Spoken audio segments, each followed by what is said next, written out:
So welcome to Topbase. Oh, thank you very much. Thank you very much. I hope you like the environment and the place. It looks good. It's good to be here, definitely. Yeah, because we've been trying to at least invite you and have you on board, but because you are busy most of the times, so I'm glad that today I finally made it. Oh, thank you. Yes, It's my sir. pleasure. And how is pleasure. the weather and everything in Moscow so far, according to you? Well, I thought spring would be warmer than winter, but it seems to be cold actually. Yeah, and I Yeah, can so- imagine people are expecting us to have a very cold period, but a very hot period, Yeah. but it's now like really cold. Yeah. As Yeah. they always say, one of my bosses was telling me the other day that in Russia, we have two types of weather. So it's either very, very cold or just cold. So according to them, this is the just cold weather. Yeah.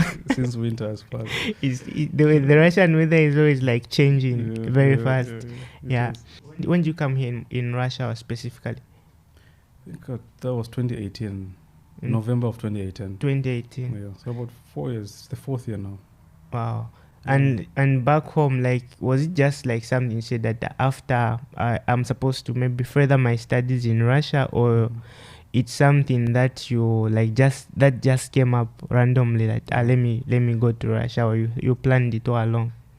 Well, I didn't exactly plan it. Yeah, I've always wanted to do neurosurgery, right? But unfortunately, at the time that I wanted to, I was ready to start after finishing my internship. At the moment, we didn't have a training program for neurosurgeons in Zambia. So I tried to look for places around to go to, but things just fell in place because at the hospital where I was, the neurosurgeon there is a Russian man. Yeah, so I got to see how he works and the way he does the surgeries. We got talking, and I found myself looking at Russian places to go for neurosurgery, and I got here. So like you're talking about someone who is more like, or would you call him more like your mentor, or he was just like someone that gave you like a clue of saying, I think I'll go and further my studies this side? I mean, I'd always wanted to be a neurosurgeon for a very long time, but I think I would consider him a mentor because my time with him, I had spent almost a year, 6 months with him before coming here. So during that time, my passion just grew. The way he handled himself, the way he handled the surgeries, I think that built in, that confirmed the fire and just made it grow a bit more. Wow, that's really amazing. So like, there are a lot of questions that come up. For instance, you find that if someone is in the medical sector or in the medical field, oftentimes they are glued to that. Like, people think they don't do anything out of the medical profession or their specialty. But I've observed you are one person who is like also putting out content out there. Like, for example, you're able to draw. You're able to you're able to draw. You're able to like write very inspirational stuff. And I'm like questioning or wondering to say, is it always the right path? According to you, has it always been the right path for you to say, I'll just be glued to this? Or have you taken the path of also trying to develop other things? Well, I thought my drawings were a secret, but I didn't know. I've been drawing for a very long time. I've been drawing for quite some time. I believe that, you see, even if you find a career path, as a human being, you cannot be glued to one thing, right? You need to develop other areas. There's so much out there that one can do. Yeah, that's true. And if you can draw, find some time to draw. Of course, there's no free time in this world, right? But if you like something else that you like doing, you can make time for it. So I like drawing. Yeah. And I do like encouraging other people because all this means nothing. I mean, being a neurosurgeon or finishing my neurosurgery, or in anything that you do, everything means nothing if you cannot share your experiences with other people. Yeah, that's very true. Yeah, if you cannot, share the path that you've been through, so that if there's somebody looking in the similar direction as you are right now, at least they'll have some kind of blueprint. Yes, so they don't make the mistakes that you made. Yes. And so they can learn from some of the things that you went through. That's why I post some. That's a very interesting point. I've got a question for you. Like currently we have a lot of let me say people on social media that are portraying a certain kind of life, which is not the way they actually live their life. But I've personally witnessed it that you're someone who is in sync with the way you live in real life and the way you portray yourself on social media. Now, what do you think about the people out there that are like, everyone wants to have like maybe a mentor or someone that they are looking up to? And do you feel that, according to your own experience, do you feel like it's necessary for someone to would you encourage someone to have someone that they look up to on social media directly? Maybe someone who's portraying a different lifestyle and they are under stress. For example, someone might see you going to the gym. They may get inspired, and that's actually true. But someone might see someone maybe going to the gym, but that person is not actually going to the gym, just trying to put out a certain picture that they are working out. That's a very interesting point. A very interesting question. Yeah, I've always encouraged people to get a mentor, but a mentor, in my opinion anyway, I mean, people have different opinions when it comes to who should be a mentor, and in my opinion, everybody, anybody can be a mentor, right? Because at the end of the day, we live in a chain. Our lives are like chains, right? One part of the chain pulls the part that is behind it, right? Yeah. And the other part of the second knot of the chain has to pull the one that is behind. Yeah. So all of us are mentors. If, for example, I'm in 5th year, for example, I'm a medical student, or I'm in grade 12, so that everybody can relate, right? If you're in grade 12, there's a grade 11 somewhere. Yeah. So that grade 12 can be a mentor to a grade 11. Yeah. Right? Because there's certain things that only a grade 12 has been through that a grade 11 does not know, right? Or hasn't been through yet. Yeah. But there's a grade 10 that grade 11 can also mentor, right? So I believe a mentor should be somebody that you see, right? Because I've noticed that so many people, as you said, will find anybody random on social media because they've seen them living the high life, right? They call it the high life. Yeah. But at the end of the day, we see so many things on social media. Yeah, right? very true. But I believe a mentor should be somebody who's going through or has been through things that you are going through. Exactly. Right? So to answer the question directly, I think people should look for mentors within their circles or within their community. Somebody who's been through what they're going through, somebody who's seen what they're seeing. Yeah. Other than somebody from a very, very different community, very different conditions, and they make everything look too easy that the other person will feel, oh my God, maybe I'm doing everything wrong. How come that guy everything's going straight, but for me, it's good. It's good you have mentioned that the point of having a mentor who is like maybe from the same community or from a similar background of some sort, because that drives me to one interesting quote that you put out on social media, where you mentioned to say, before you, certain fields or certain talents or careers should be done with reference to where you're coming from. Exactly. And not just, for example, someone might be from maybe Zambia. They want to do art, for example, but it's not as appreciated as it is maybe in France. Yeah. So this person might have maybe a desire or an interest in art, and they get inspired by someone on social media. Would you say that is wrong mentorship, or would you say it's okay so long as a person wants to be mentored by that person, even if it takes them nowhere? Yeah. Well, I wouldn't really call it wrong mentorship, right? Because everybody at the end of the day has something to offer, right? Even though, he might be somebody where, where your conditions are very, very different, your experiences are different, but you can still pick up one or two things from them. So it's okay to look up to somebody as something that you would want to be in future, or you look at somebody like the example that you gave, somebody who's an artist, and you say, maybe one day I would like my art to reach that level, right? But for you to really understand your community, because first, before you make it out there, you need to make it where you are, right? Yes, So exactly.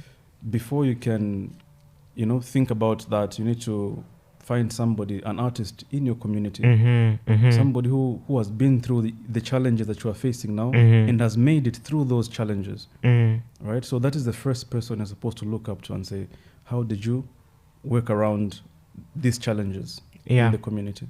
Right? And once you deal with your community, then you can take your content out there. Exactly. Wow. That's really amazing. But, there is one thing again that I've observed with many young people especially, or I would say not even youths per se, but even some people that are in their late adulthood, like the concept of feeling less of yourself. Because you go on social media, you always find someone doing better than you. And people tend to feel like, even if I do this, I can't do this, someone is always, and they maybe go beyond their means. They do things that they are not supposed to do. Do you think this the whole concept of social media is negatively affecting their how can I call it, mental health, or the way people think about things? Yeah, or it's the people themselves that just don't know how to handle the whole scenario or situation?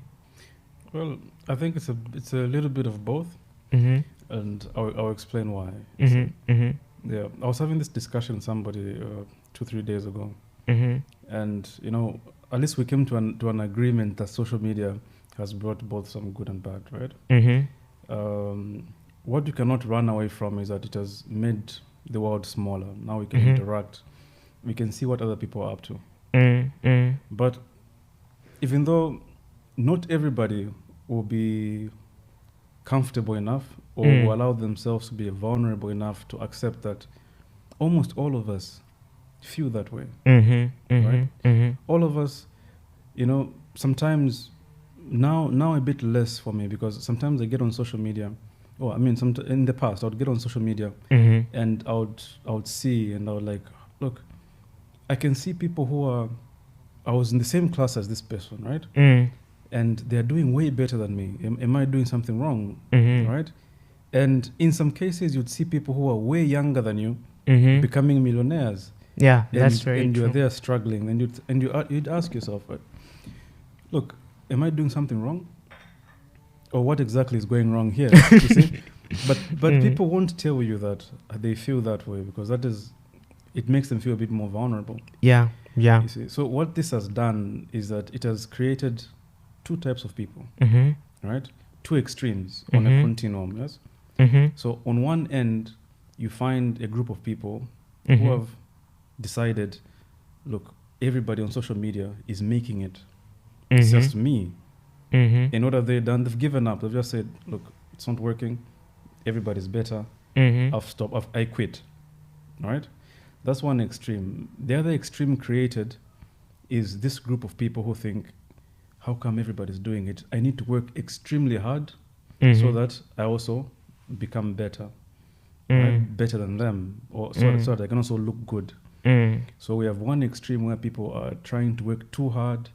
People who putting their health at risk for the sake of trying to catch up to what they're seeing on social media. Yeah. Right? People who are not sleeping, people who are not eating, People are, letting their bodies rot on the inside for the sake of, getting there. So these are the two extremes. Yeah. Right. And of course, we have people who are along that line. People who have decided, okay, maybe social media is not all that, as it's hyped up to be. Yeah. Let me just focus on myself and focus on my own success and on my own plans. Of course, that is where all of us want to be. Yeah.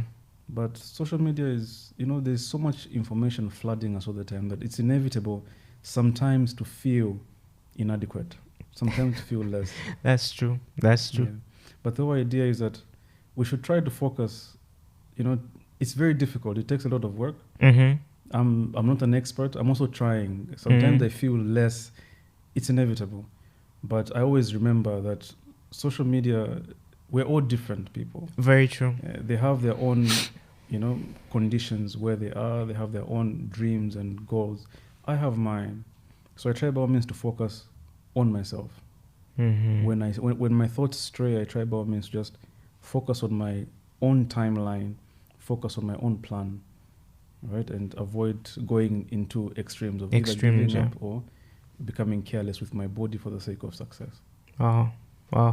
That's a very interesting point, and you have really brought it out in a very clear kind of concept, because people feel like I'm being left behind. And like you said, some people even feel like they are not doing enough. In the quest of wanting to do more, they lose track. Exactly. Yeah. And actually, on the other extreme, where people become careless, they try to become rich fast to catch up. People get to a point where they can now do anything to succeed. And then people end up getting into things like crime. You find people scamming people on social media. You find people people become corrupt. Very true. For the sake of trying to get money. And of course, it's evident that when you get money in that way, eventually the law catches up with you. Very true. Very so these true. are people we see today, they are focused on their goals. Tomorrow they become rich overnight. The following day, the law catches up and they're back to square one. All right. So these are two very, very serious extremes, but your focus should always be, on yourself and on your plans. Wow, that's really amazing. So, like, on the issue of, for instance, we have the issue of mental health. We have the issue of, people just having that independent kind of state. So, do you feel like there has to be a shift where people should get away from living in this so-called box of of just trying to put out positive stuff out there? Or should it be just like, no, mind your own business and live your own life? Because I may see someone's life on the internet, like, this person is doing fine. And I am having a bad time, they're having a bad time, but because they have put out something out there, I feel like my life is a mess. What do you think about it? Well, of course, we really cannot control what people put out there, right? Whether somebody decides to expose, to put out the good side of life, not the good side of their lives, or someone decides to, show us, the challenges that they're going through. Really, that we cannot control. But I think the problem that we have with mental health is that people do not talk, right? First of all, we've placed, just by mentioning mental health, it raises your heart rate, because then you think, oh, mental health, I have a mental problem, right? So I think maybe what we need is to destigmatize mental health, right? We need to be more comfortable talking about it. Yeah. Especially with men. I think we've seen a lot of men committing suicide of late. Or maybe we've seen too many posts of late about suicide, especially on social media. Yeah, that's true. Yeah, so we need to come to a point where people become free to talk about it. If you are depressed, You don't need to hide the depression, right? You need to reach a point where if someone is depressed, you not look down on them and say, that's a depressed guy. You look at them and say, okay, I need to talk to that guy, right? I need to interact with him. I need to find out what is wrong. That is the place where we need to get to. That's true. Right? Where if I have a problem, I'll come to you and say, my brother, I'm in trouble. And it's like this, and you can freely talk to me and ask me what is going on, and I can freely talk to you about it without that feeling of judgment or that feeling of stigmatization. Right? Wow. And I think as men we have a problem as well, and we should What's the problem? The problem is that we all want to be strong guys. We all want to pretend like we have emotional muscles, right? And every time somebody says, I'll give you an example. If a man cries, what do they say? Don't be a woman, right? If somebody gets upset, or a man decides to throw a tantrum because there's something that they don't like, what do they say? Quit acting like a woman. So we're already degrading, or we're already making somebody feel less of a man just by expressing their emotions, right? Wow. So we need to really work on... I've got one interesting question for you. I've mentioned a very interesting part of, people being, especially men, like you have put it, being afraid of like opening up or coming out because of the stigmatization of like so-called society. So what's your concept of manliness according to you? Concept of manliness? Yeah. Well, that's a very, very difficult question, because if you talk about manliness, because we have this concept of society, like when everybody talks about, for instance, masculinity, the concept of maybe being a man, automatically there are certain things that come to mind, but that's according to society. Now I'm interested to hear your opinion about what you feel personally, the concept of manliness. Like, what do you think would be the right approach, which is not toxic? Because in some way, the society's concept of manliness is kind of toxic, and we can see from what's happening. Well, this is my personal definition of manliness, right? Or since you asked a direct question about manliness, I will try to give you my thoughts on that, right?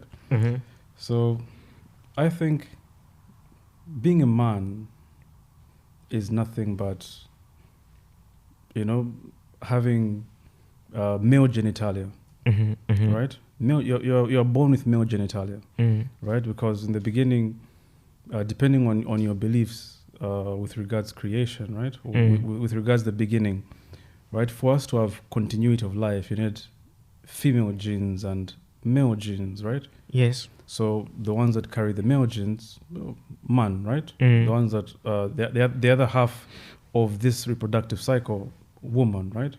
That is the only difference. I think we should really come to understand that a man is a human being, just like a woman is a human being, right? So there is nothing too special about a man's emotion that should be differentiated from a woman's emotion.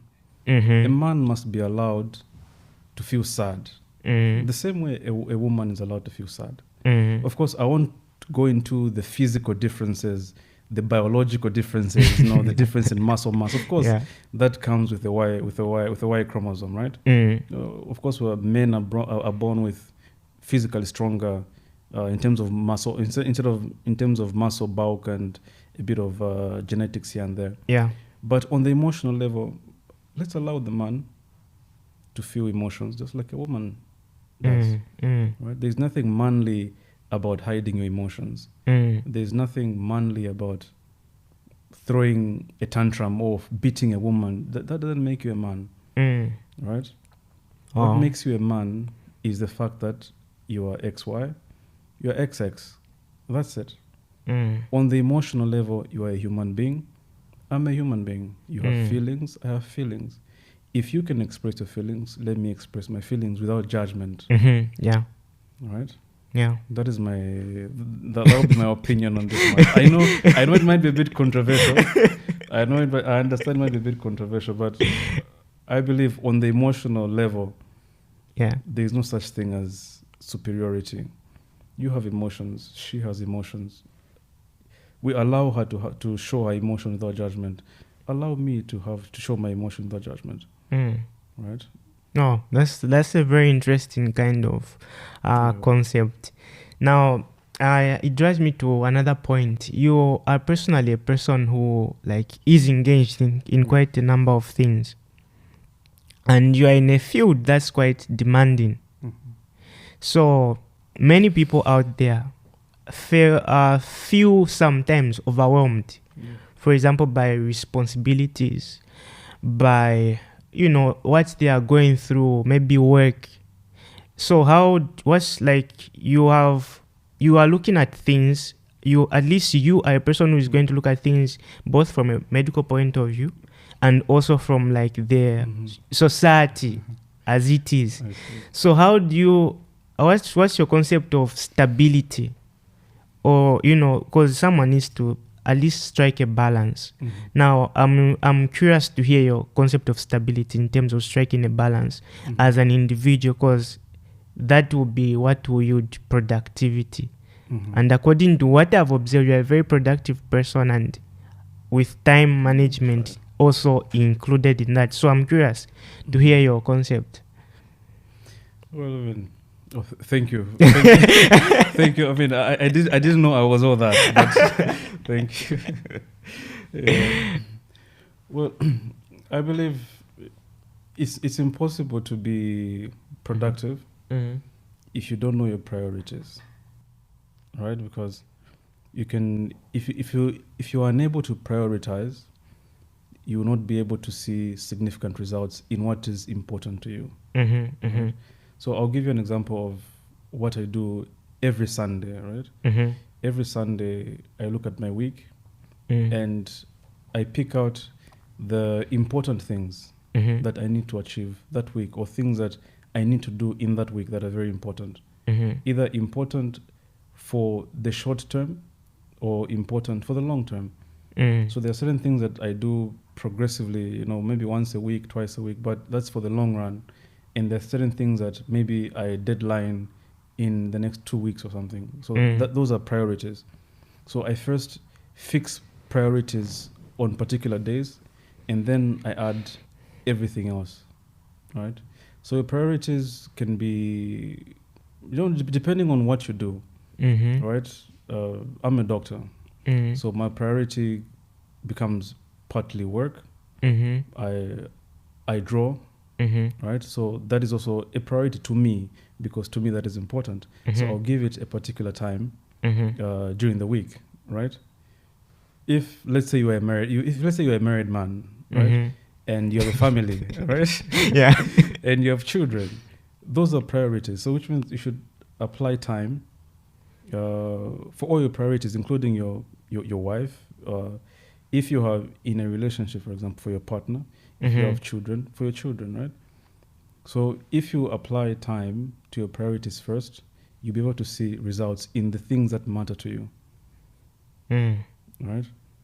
That is how I look at my So in short, you're saying the challenge is not time itself, but the aspect of someone having the ability to set priorities, to say, I'm supposed to do this. Exactly. I think for a very, very long time, I believed, that 24 hours was not enough in a day. But then I asked myself, of course, nobody's going to say, don't sleep, because you need your sleep, right? But if you checked in a day, if, for example, you like watching series, one episode is like 45 to 1 hour. Right? How many do you watch in a day? How many hours do you spend just sitting and doing nothing? Or how many hours do you spend on the metro, for example? You're always moving, from one place to another on the metro, but how much time do you spend on the metro? So if you just sit down and look at the things that you do in a day, how you spend your day, you realize that you have enough time to do what is important each and every day. Yeah. So it's just a matter of time allocation. Allocate time to what is important to you. Yeah. Things that are either advancing your goals or advancing your relationships. And you see results in things that matter. Wow. Right? Wow.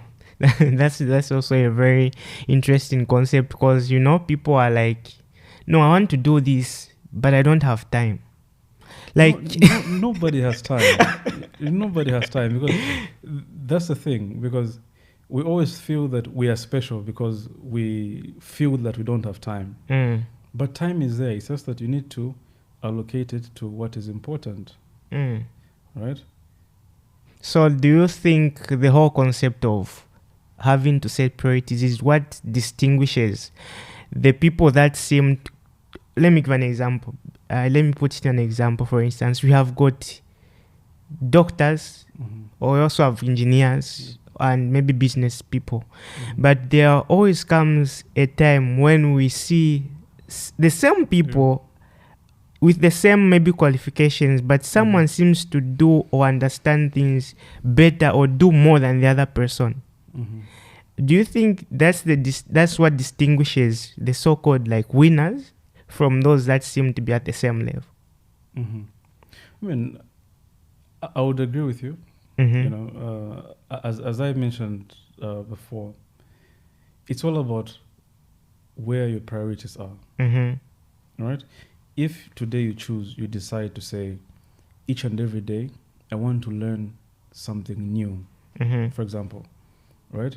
Then if that is really important to you, if learning something new is a priority, if advancing yourself is a priority, you're going to give it some time, at least on a daily basis or on a regular basis, you give it some time. And if you apply time to personal development, you develop as a person because you've applied time to it and you're doing it on a regular basis. So you develop. So yes, I would agree with you when you say that is the big difference. You see, because you can only develop something that you give time to. It's like a plant. I mean, if you don't water the plant, eventually it will die. Right? If you don't water it on a regular basis, you don't water it every day, you don't give it the time, eventually it's going to die. No matter how big the plant is, eventually it's going to die if you don't water it, right? Same as your goals, same as the things that you want to do, same goes to yourself as a person. If you want to develop as a person, you want to improve as a person, give yourself time. Wow. So someone might be curious out there and is like, so what are some of the strategies you use? For instance, you wake up in the morning. What's like, someone has got this, I'm sure of this kind of principle. For instance, I'm supposed to do this, and stuff like that. You still manage to go to the gym, you work out, you still manage to go and do the operation, you still manage to draw, you still, like, apart from because someone might say, like, I'm sure there are people who say, this is my priority. Maybe a student, for instance, I'm supposed to study, this is my priority. But you just like procrastinate. But that's your priority, but you just like procrastinate. How do you try, by all means, like for you personally, to run away from the aspect or shift of procrastination? Do you have some people that have to maybe hold you accountable, or do you write them down somewhere, or what are some of the, may I call them strategies? Secrets to them. Secrets. Well, procrastination, if there was ever a master procrastinator, at one point in my life, that was me. I had the crown, I had everything, I was the master procrastinator. Procrastination comes in different ways, right? At some point I found myself procrastinating by planning, where I tell myself, I'm going to study, right? So when I come back from the gym, I'm going to pick this book, I'm going to read this topic, and I would plan and plan and plan and plan, and I wouldn't do anything. I would spend more time planning than actually doing what I was supposed to do, right? But then I realized sometimes, you need to be a bit uncomfortable. Mm-hmm. You don't always need to do something only when you feel like doing it. All right. So that was one way that I used to deal with this issue of procrastination. Mm-hmm. I found myself where, for example, I had an operation for 5-6 hours. Mm-hmm. I'm very tired coming from the gym, Mm-hmm. but it's a day and a time that I've allocated for the gym, for myself, for my health. Mm-hmm. Because for me, gym is health, right? Mm-hmm. So I can decide to convince myself that, look, you're too tired. Tomorrow is another day. Yeah. You will not die if you don't go today, right?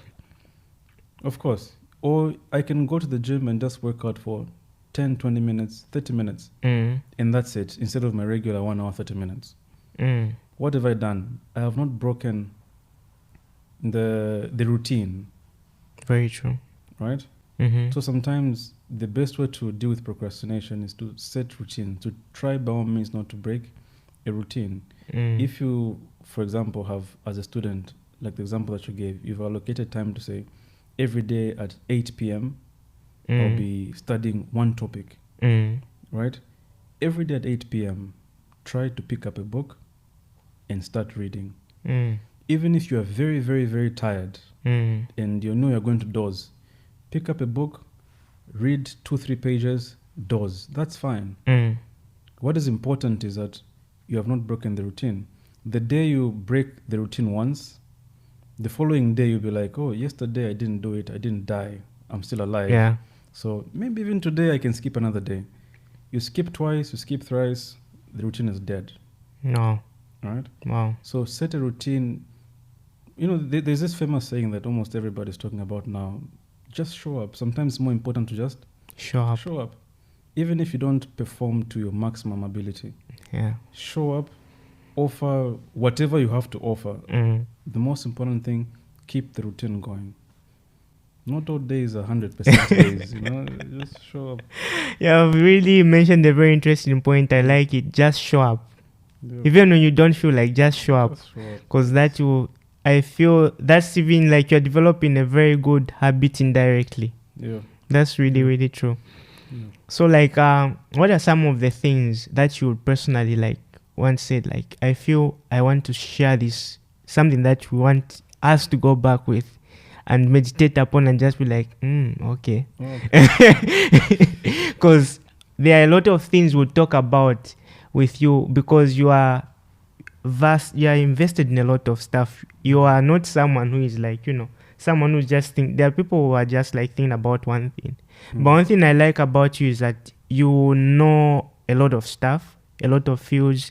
You are not just studying up. Like you recently started me being part of your followers on Facebook.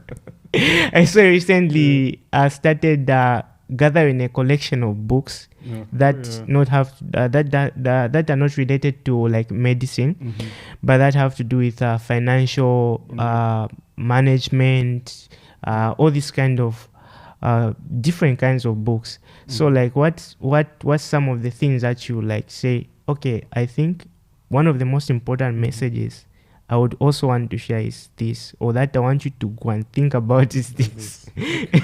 All right. So I'll tell you two things, right? The first thing is, I always wanted to read books, right? I would always see people reading books, people, telling me what they read, and I would find it very fascinating, right? Because I wanted to do it, but I always told myself, I don't have time to read. I don't have time to read. I'm in theater the whole day. I'm coming back. I'm very, very tired. Where do they find time to read?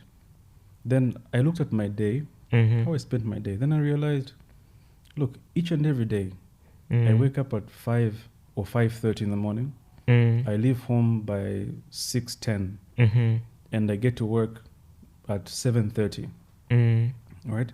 So I've spent 1 hour 20 minutes on the metro, just getting to work, right? Yeah. And on the way back, I spent another 1 hour 20 minutes. And during that time, I would sit on the metro and listen to music, or I would try to see what other people are doing on social media, and non-specific things that I really cannot look back and say, I was doing this on the metro. Then I realized, well, what if I picked up a book and read on the metro? I would still listen to music, but I would be reading a book. So which means I would read a book for almost 3 hours, because I'd read a book for 1 hour 20 minutes on the metro going to work, in 1 hour 20 minutes coming back. And that's how come I've managed to read almost 5 books in the past 6 months, because I read for 3 hours every day on the metro. Yeah. Something that in the last 2 years I thought was practically impossible because I thought I didn't have time. You see? So that's one thing I would like to leave you with. If you want to make time, the first thing you need to do is look at how you spend your day. There are certain things that you just have to do. So try to find something that you want to do and couple them together. I have to get on the metro, but I want to read. So what if I got this reading and did it together with riding the metro, right? Yeah. And there's so many other things you can do. If you want to listen to an audiobook, you go to the gym for 1 hour 30 minutes. Why not find an audiobook and listen to the audiobook at the gym, right? Yeah. So try to find things that you have to do, that you have no choice but have to do, and try to couple them with things that you want to do. Right? You find that you'll be able to make enough time for things that you want to do in that case. That's a very powerful concept. I'll start applying it. It works. The second thing I would like to leave you with is on the issue of slowing down your thought process. Imagine a scenario where you're on the metro, right? Minding your business, you're listening to music, right? And as you're walking on the metro, somebody just comes behind you and hits you on the head. Or somebody just comes and pushes you. Your immediate response is that your heart starts beating. What's going on? And the immediate response is, I want to react, right? How are you going to react? Either you're going to shout, you're going to push somebody, you're going to punch somebody, or something like that, right? Yeah. Or if, let's say, you're at home, you're a married man, or you're with somebody, and then somebody says something to you that is not really something that you like. Your immediate response is you want to say something back immediately, right? You want to respond. So what I'd like to leave you with is on my newfound definition of emotional maturity, right? Now, in the past couple of months, I've been trying to understand what exactly is this emotional maturity. And something that I came to understand is that emotional maturity is just the time between somebody doing something to you and the time that you react. That difference, that time in between is emotional maturity. Wow, that's very interesting. So in my search for to understand emotional maturity, I understood that if you can increase that reaction time, you become emotionally mature. If you can slow down your response, the rate at which you respond, if you can increase that difference between the time that something happens to the time that you respond, slow down that time. And as you slow down that time, think. Right? Wow. Because if something happens, you respond. There's no thinking. You make mistakes. You regret. Yeah. Something happens, slow down. Just leave your body. Just look at the situation. Slow down the time. Think different ways. See whatever is happening through the other person's eyes. Analyze the situation, then respond. If you can just increase this time here, you become emotionally mature. Wow. That is something I like to do with. That's like you just like shot me in the head. That's a very powerful. I wouldn't call it a statement. I would call it a lifelong principle, because it automatically helps someone to be in the phase of, emotional growth and understanding. Wow. It has it has really been a pleasure having you with us, and Pleasure's been mine. I'm delighted that it has been a conversation worth $1 billion. I could use $1 billion right now. It's really good. It's been good. Yeah, I just hope you also had a good time being here. Oh, definitely. Yeah. Invite me again. Definitely. Invite me again. I'll definitely come. So if you haven't checked out Dr. Gerald's Facebook page or Instagram, you can feel free to check it out. Doctor Musa Gerald on Instagram, Facebook, and LinkedIn, right? Yeah, on all the platforms, and maybe you might, but you will gain a lot of information and a lot of lessons. If the people want to go to the gym, or get inspired, people in the medical field, people are drawing, I can go on.